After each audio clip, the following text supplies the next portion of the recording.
She wasn't supposed to remember what I buried, but she did. I gaslit her to protect a secret I swore would never surface. I changed her memories.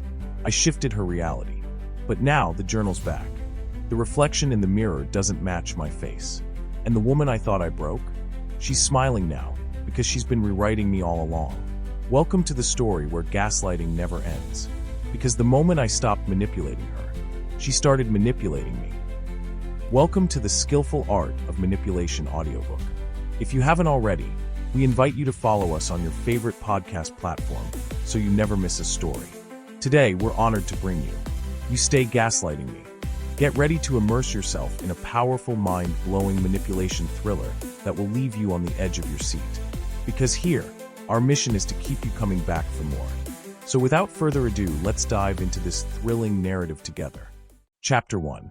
The door was already open. It wasn't that she stayed. It was that she stayed quiet.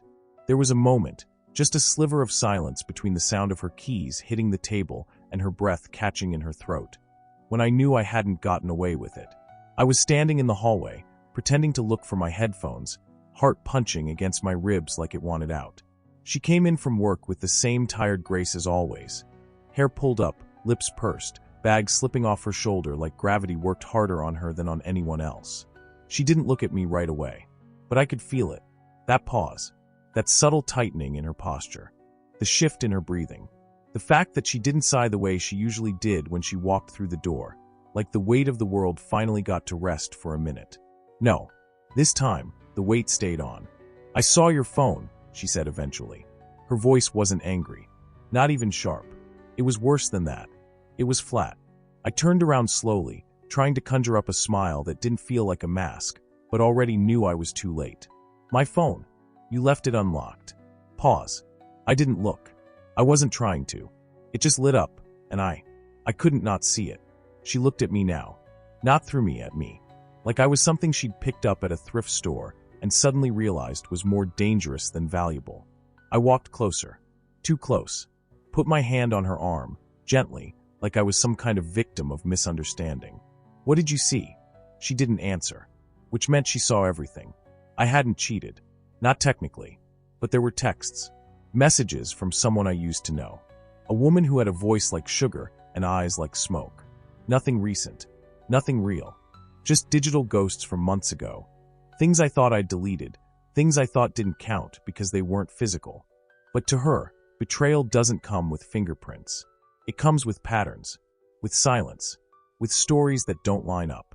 With jokes I laughed too hard at. With memories that started shifting shapes without her permission. That's what she really saw. Not the phone. The pattern. "I thought we were getting better," she said softly. "I thought you were really trying." "I am." "Then why do I feel like I'm losing pieces of myself every time I talk to you?" The thing is, when someone you love starts doubting their own memories, it doesn't look like a horror movie. It looks like quiet confusion. Like forgetting where you left your earrings and thinking it's your fault. Like apologizing before asking a question. Like smiling while your insides twist because you feel wrong, but you can't prove it. I'd done that to her. Not just once. Not just recently. But over months. Years. I don't even remember when it started. But here's what she didn't know. I stopped doing it to protect myself. Now, I was doing it to survive her. Because something about her had changed. She didn't cry when she found the texts. She didn't yell. She didn't leave. She stayed. And now I don't think it's because she's in love. I think it's because she's planning something. That night, I couldn't sleep. She lay beside me, her breathing even, her body warm, but I could feel the space between us, wide, echoing, like we were on opposite sides of a canyon and pretending the bed was a bridge. Around 2 a.m., I got up and went to the kitchen. Her notebook was there. Not the usual one. A new one. Black. Smaller. Untouched. I opened it. The first page was blank. The second wasn't. Let's see if he notices what I changed tomorrow. He still thinks he's in control. That's how I know I'm winning. I snapped the notebook shut. Stared at the hallway mirror. For a second, just a second, I thought I saw her standing behind me. But when I turned around, the hallway was empty. She's gaslighting me now. I know it. She's changing things. Shifting them back. Correcting her narrative. I moved her ring dish last week. She moved it back and said nothing. I told her we never watched that movie. She described a scene in perfect detail. I said she dreamt it. She smiled and said, maybe I did. But her eyes said, you're losing track, and I'm not helping you find your way back this time. It was always supposed to be me. I was the one who bent the world. I was the one who rewrote reality. Now I feel like I'm the one being rewritten. And the scariest part? I think she's better at it than I ever was. Chapter 2. The version of me she wants me to be. You don't realize how easy it is to lose your grip until someone starts showing you exactly where your hands used to be. The next morning felt like someone else's memory. She was already in the kitchen, standing barefoot by the stove, flipping pancakes with the same easy rhythm she used back when we were good. Or maybe before we were good. I'm not sure there's a difference anymore. The sunlight through the windows was soft. Too soft. Like someone turned down the contrast on the entire apartment. Everything looked peaceful. That's how I knew something was wrong. Because when someone knows they have power over you, they stop raising their voice. They start smiling more. Sleep okay? She asked, her tone light. Familiar. I blinked. Yeah. She turned to me, spatula in hand. Good. You were mumbling in your sleep again. My pulse ticked behind my eyes. What did I say? She shrugged. I don't know. Something about a boat. A beat of silence. I hadn't told her about the boat dream. I'd barely admitted it to myself. A flash of something wet and heavy. A rope. A voice saying my name underwater. But she knew. She shouldn't have known. I laughed nervously. Must have been a weird dream. Her eyes didn't leave mine. She smiled. Must have been. There were new photos on the wall. I don't mean photos I forgot we had. I mean photos we never took. A shot of us at a lake. Me with my arm around her, holding a fishing rod. Smiling. She's in a white sundress. I hate fishing. She hates lakes. But there we were. I stared at the frame for almost a full minute before she walked up behind me and said, "That was a good day, wasn't it?" I turned to her. My voice caught in my throat. "We've never been there." She blinked. Frowned. Not confused. Just disappointed. "Babe, we took that during the summer we got the Jeep. Remember? You got sunburned so bad you peeled for days." I don't remember ever owning a Jeep. I don't remember a lake. But she said it so gently. So confidently. Like maybe I'd just forgotten. And for a second, I almost believed her. That afternoon, I called a therapist. Not Lansbury. Not anyone official. Just a number I found scribbled in the back of an old notebook, next to a name I didn't recognize. Mia, 2 p.m. safe line. I don't remember writing it. When the voice on the line picked up, it was soft. Calm. "This is Mia." I hesitated. I think someone's rewriting my memories. She didn't laugh. She didn't ask my name. She just said, "How long has it been happening?" I told her everything. Well, not everything. I told her about the photos, the journal, the texts, the way my girlfriend says things that fit but feel wrong. Mia listened quietly. Then she said, "When someone has been manipulated for too long, they start to internalize the rhythm of it. Even when the manipulation stops, the pattern continues in their head." What does that mean? It means she might not even have to gaslight you anymore. Silence. Then, "You might be doing it to yourself now." I hung up, stared at my reflection in the microwave door, and whispered, "What if I am?" That night, she sat on the balcony and read a book. I don't know which one. The cover was blank. It looked old, the pages yellowed like newsprint. I watched her from the hallway, hidden behind the curtain. She didn't move for almost an hour. Just sat there, legs tucked beneath her. Calm. Unbothered. When I finally walked out and sat beside her, she didn't look up. She just turned a page and said, "You've been watching me more lately." I didn't answer. She glanced sideways. "Are you waiting for me to mess up?" Something like that. She closed the book, finally, and placed it on her lap. Then she said the thing that kept me awake until morning.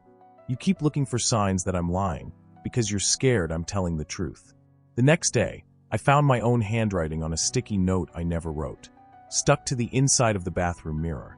She was always 10 steps ahead. You just stopped counting. I tried to confront her again. Sat her down. Tried to stay calm. "I think you're changing things," I said. She furrowed her brows. "Changing what?" "I think you're rewriting details. Replacing memories. Maybe even making me forget things." She looked at me, eyes wide, and whispered, "Isn't that what you used to do?" Silence. She leaned closer. Her voice dropped to a whisper. "Or are you mad because I'm better at it than you were?" I stood, shaking. I walked to the bathroom, locked the door, and stared at myself in the mirror. I touched the glass. My reflection didn't move right away. I don't know if I'm being manipulated anymore. I don't know if I ever stopped. All I know is, she smiles in her sleep now. And that smile feels like the most dangerous thing I've ever seen. Chapter 3. Found footage of a life I didn't live. There's no such thing as reclaiming control once you've taught someone how to take it from you. It started with a folder I didn't remember creating. On my laptop, buried deep, hidden under layers of renamed documents and blank PDFs, titled Project May. I hadn't opened that laptop in weeks. I hadn't even used that password in months. But there it was waiting. Inside the folder were 6 video files, each one timestamped, each one labeled with her name. Except here's the thing. She wasn't in any of them. Only I was. The first clip was shaky, surveillance-like, filmed from an angle just above the bedroom door, where no camera should have been. I was lying in bed, eyes open, staring at the ceiling like I was waiting for something to fall from it. Then slowly I sat up and began talking. Not to anyone, not to the camera, to the air. She knows. She's watching me while I sleep. She moves my things when I'm in the shower. She left that sticky note. I didn't write that. But she smiles like it's all still normal. Like she doesn't know I'm catching on. I think she's replacing me. I think she already has. I paused the video, backed away from the laptop.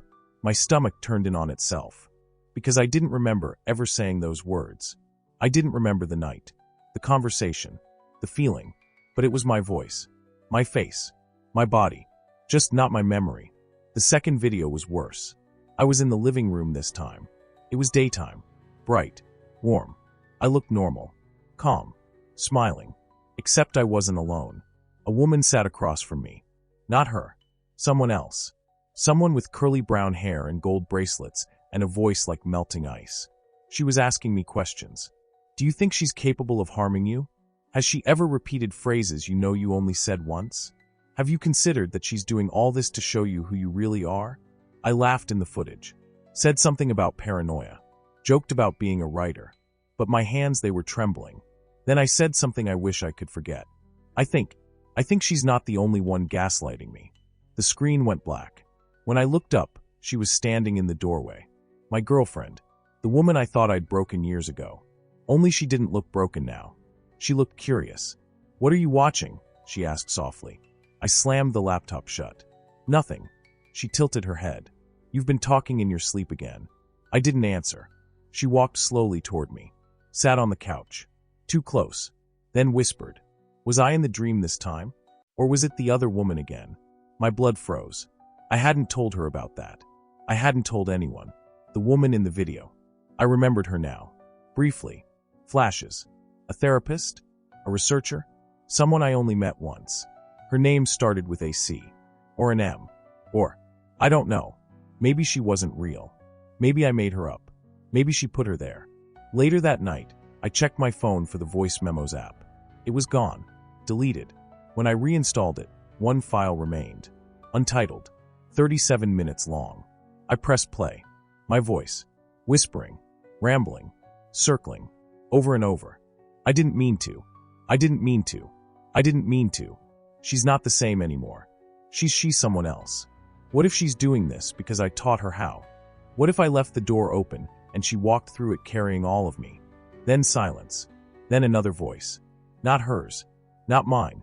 Just a whisper. You remember it wrong, because that's safer than the truth. I threw the phone across the room. It didn't break. It never breaks.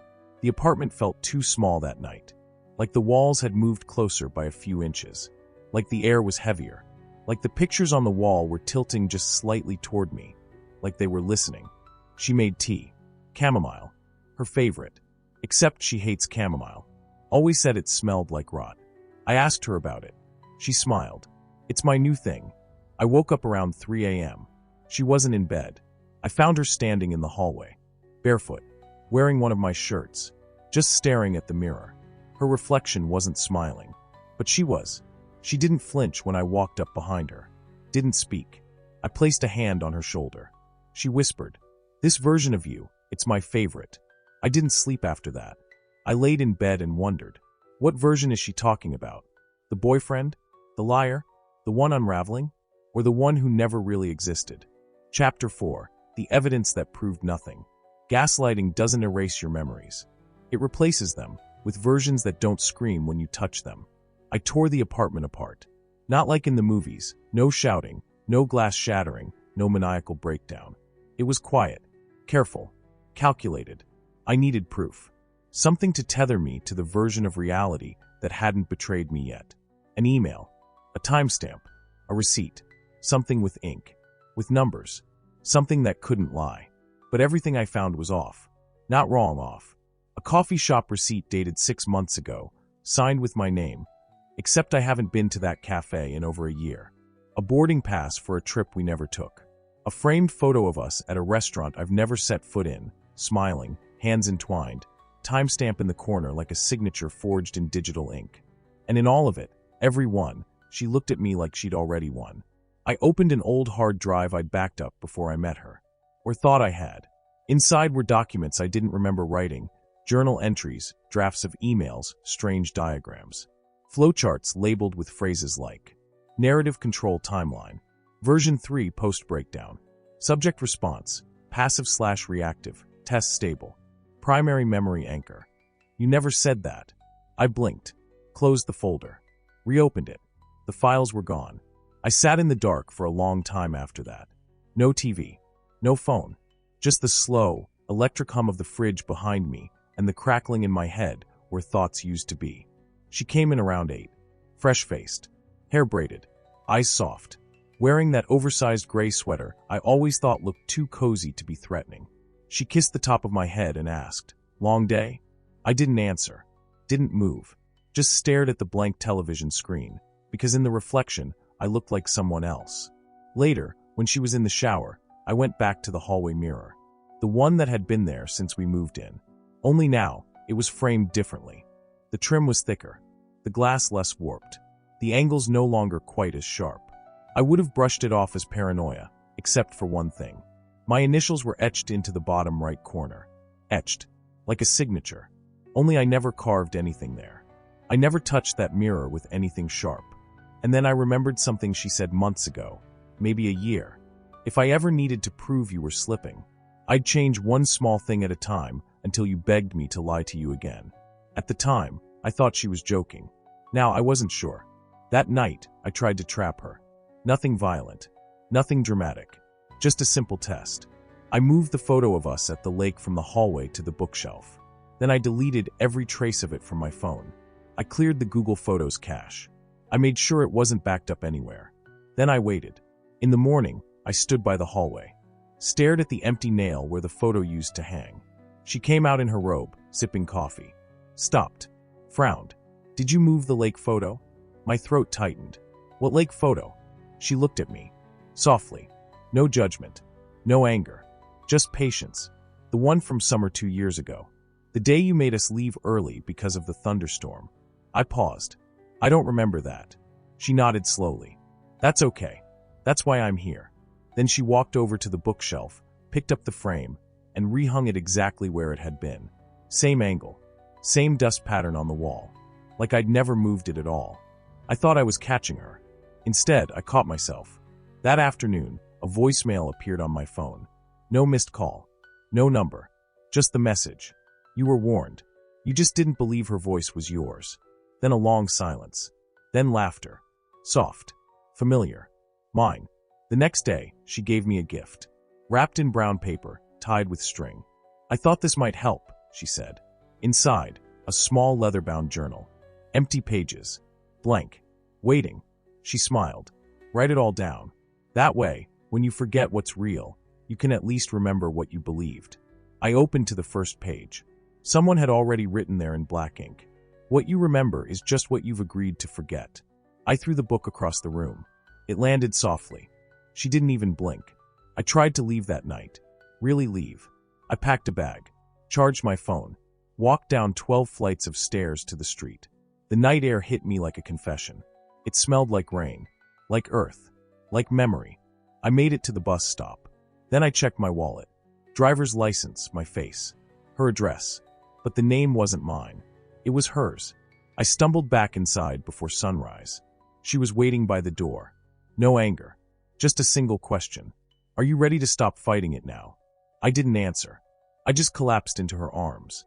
And as she held me, I whispered, "What version of me do you want tonight?"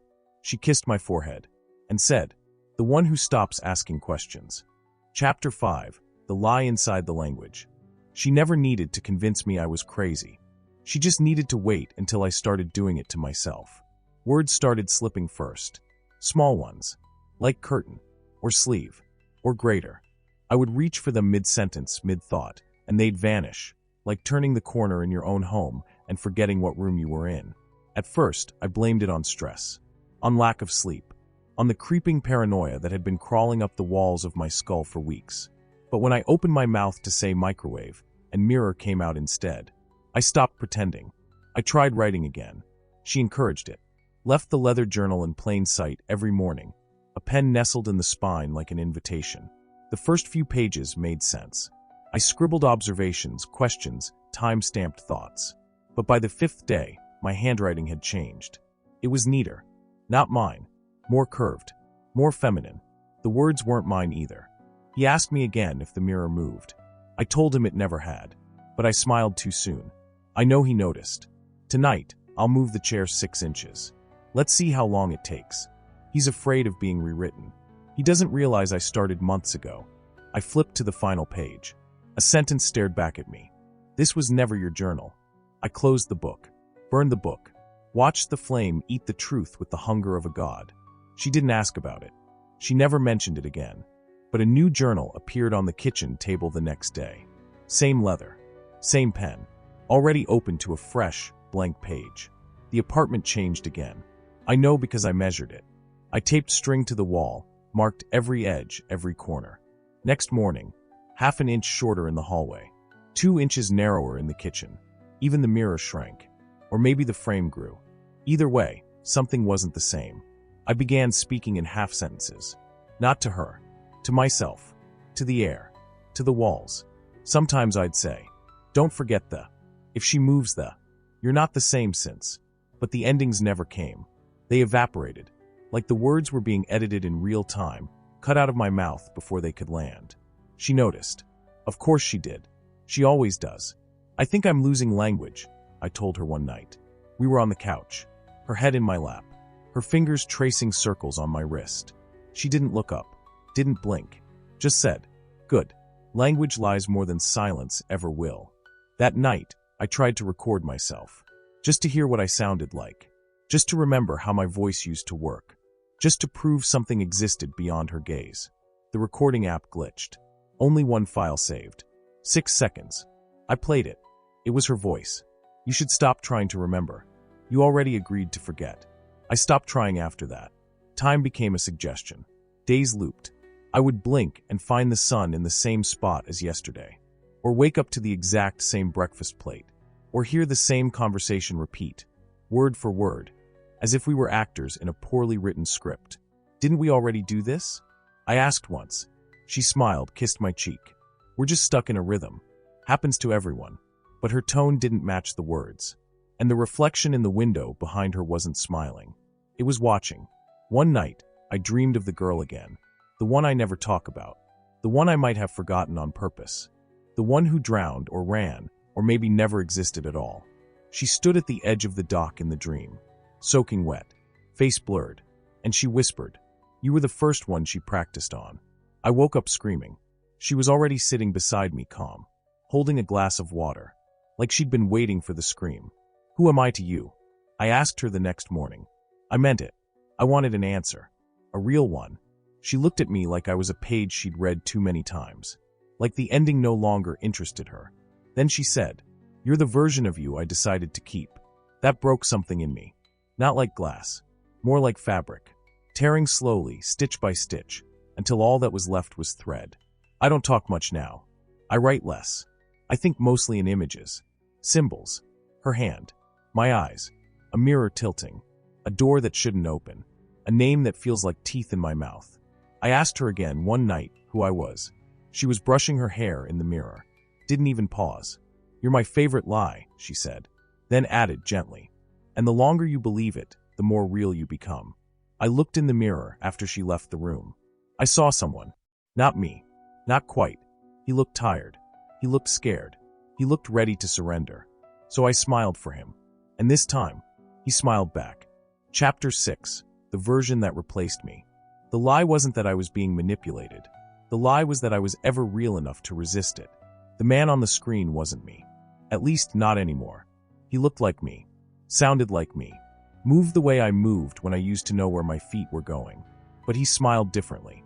Softer. Slower. As if smiling was a secret only he understood.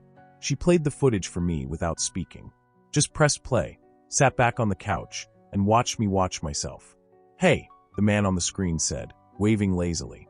"If you're watching this, then she finally showed it to you." I looked at her. She didn't look back. Only stared at the screen like it was a mirror. "Relax.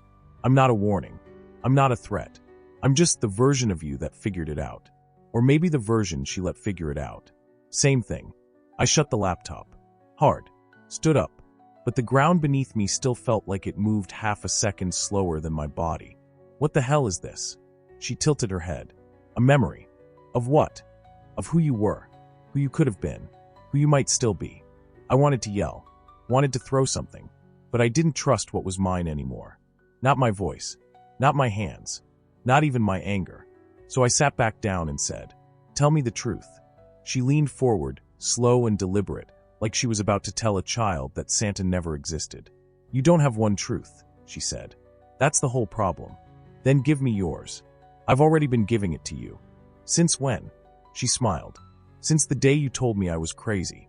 That shut me up. Because I remembered that day. The rain. The argument. Her standing by the door with tears in her eyes saying, "I know what you said, even if you're pretending you didn't say it." And me whispering back, "You're misremembering. You always do this." I remember the tone in her voice when she said, "One day, you're going to drown in your own edits." She stood up and walked to the hallway mirror. Ran her fingers along the frame like she was petting something alive. "You called me fragile," she said. "I thought I was protecting you." "No," she said, voice razor thin. "You were protecting the version of me that wouldn't fight back." She turned then, eyes sharp, expression unreadable, and said, "You're not the victim. You're the aftermath." That night, I tried to leave again. No bag this time. No plan. Just movement. I walked the hallway. The door opened into blackness. No street. No light. No stars. Just absence. Like stepping off the edge of a dream. I closed the door. It vanished behind me. Now there were 3 more doors. All closed. All labeled. Again. Almost. Alone. I chose the 3rd. Inside, the apartment again. But not quite. Colors slightly off. Photos in the wrong frames. A scent I couldn't name. And her, reading on the couch, but wearing the dress I burned a year ago. I backed out. Closed the door. Opened another. Same apartment. Different me. Laughing. Joking. Smiling like nothing had ever broken. She was there, too. Smiling back. Eyes full of love. I slammed the door. My lungs collapsed inside my chest. I'm not the only version. I'm not even the first. Just the one that broke at the right time. The next day, she handed me a folder.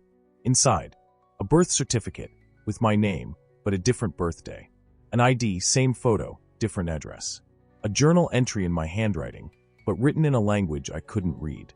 A doctor's note from a psychiatrist I've never met. A photo of us, me smiling, her laughing, at a beach I've never seen. She said nothing, just placed the folder on the table, kissed my cheek, and left the apartment. I opened the last item in the folder.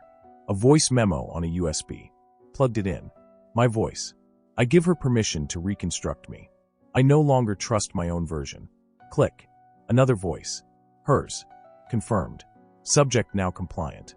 Next version may begin. I laughed. Not because it was funny. Because there was nothing left to say. Later, I found the note taped to the back of the mirror. If you're reading this, you're the version that gave up. I whispered to my reflection. What if I want to remember who I was? And it whispered back. Then stop asking her permission. But I didn't. Because I'm afraid that if I take control back, I'll find out I was worse than she made me. Chapter 7. The version that survived. At some point, I stopped trying to be right. I just wanted to feel less wrong. I don't know how long it's been. Not because I lost track of time, but because I stopped believing in it. The clocks still tick. The sun still sets. But days don't move anymore. They recycle. And in every version, I become a little less certain I was ever someone worth remembering. She doesn't lie to me now. She doesn't need to. She just waits until I correct myself. Didn't we already talk about this? We've never owned a dog. No, I remember. You were with me that day. She doesn't push. She doesn't argue. She just lets the silence do the work. And I fill in the blanks like a good student. Because the longer I stay quiet, the more the air calms. I sleep better now, which is terrifying, because it means I've finally stopped resisting. Last night, I found the mirror moved again. Not physically, not the frame, just the image. The apartment behind me was different in the glass, newer, cleaner.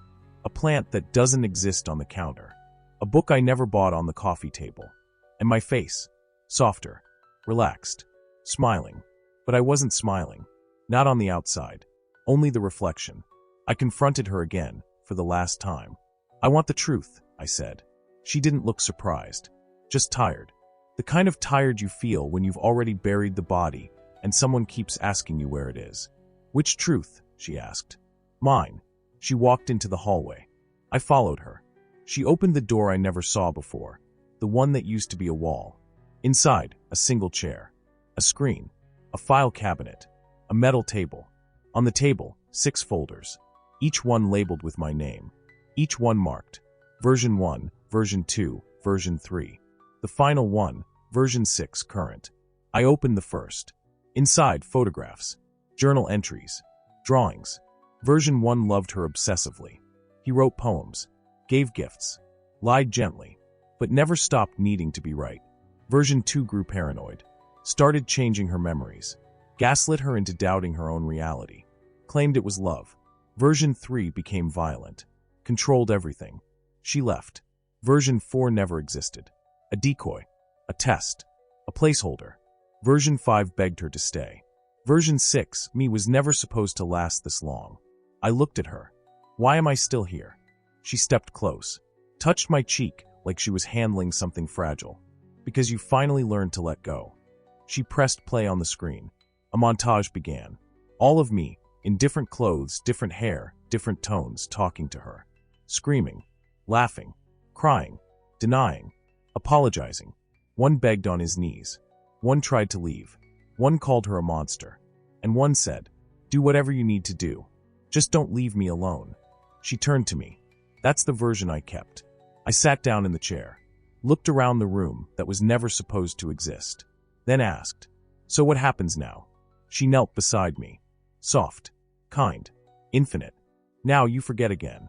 And I start over. But this time, I'll keep the good parts. She kissed my forehead, walked to the wall, pressed a button. The room blinked. And when it opened again, I was in the apartment. Morning light, the smell of coffee. She was making eggs, wearing my shirt, humming softly. She turned and smiled. You're up. Yeah, I said, rubbing my eyes. Weird dreams. Want to talk about it? No, I said. All right. Breakfast's almost ready. I sat on the couch. The mirror in the hallway was still crooked, but I didn't correct it, because I didn't remember ever needing to. Later, I walked past the bookshelf and noticed a new journal. Black leather. Blank. My name on the inside. In her handwriting. Property of version 7. I smiled, because I felt calm now. Centered. Fixed. And that meant one thing. She did it right this time.